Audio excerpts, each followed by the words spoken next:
bad guy's not going to know how much your gun cost when that bullet hits him, you know. And I mean, you know, it's true. It's true, funny and everything, but also it's not the point, is it? It's not the point of what firearms we choose. The cost of it is, I mean, it's a huge variable for us. But the reason we would not choose, I guess, we would not choose a more expensive gun is because that darn bad guy ain't gonna know the difference. I've done my research. He's not gonna know the difference when the bullet hits him, so why would anybody buy a $3,000 gun or a $700 gun? Yeah, the rabbit you shoot, the bird you shoot out of the sky, or the bad guy that's trying to kill you that you shoot, he really ain't gonna know the difference. A lot of people must think he'll know the difference, so they go ahead and spend $1,000 on a gun instead of $500. Yeah.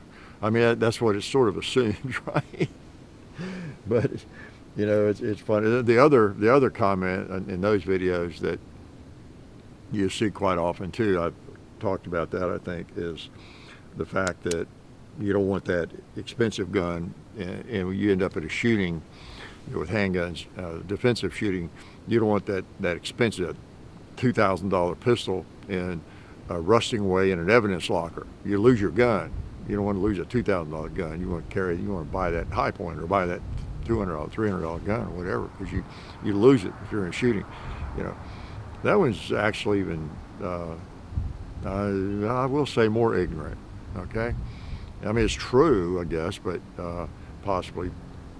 But as I pointed out many times, the least of your concerns will be the expense of the firearm if you are ever involved in a shooting.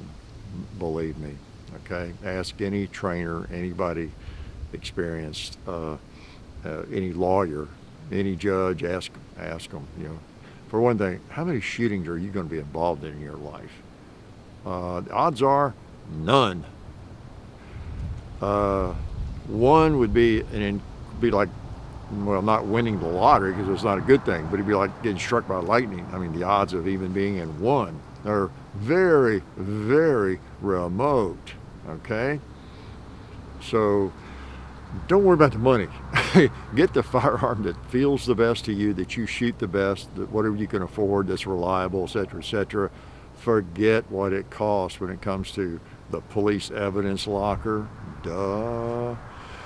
Mainly because of what I just said, but also, I don't know what the estimate is now. You know, read Mossad Ayub and some others and different people that keep up with it. I think it used to that it was 50,000 was the number, that you're going to spend at least $50,000 on legal fees if you're in a shooting, even if it's a righteous shooting, probably. Okay, because you're going to be sued civilly, and by the person's family, all that kind of stuff. It's going to happen. You're going to be giving a lot of money to attorneys just to defend yourself against something that was very defensible, but you got to do it. I think it's 100,000 now. I mean, I believe the number attached to that bullet, if you ever have to fire one, legitimately, even in self-defense, very likely you're going to spend upwards to $100,000, maybe more or less, but 100,000 in legal fees. Okay, so don't worry about a few $100s on that pistol that you might lose. Worry about your life and having a good attorney and all that kind of thing, and living your life mainly, so that you don't ever, if you can possibly avoid it, end up in any kind of altercation like that. But should it happen, it's going to be very, very expensive, but it's worth it to stay alive, right?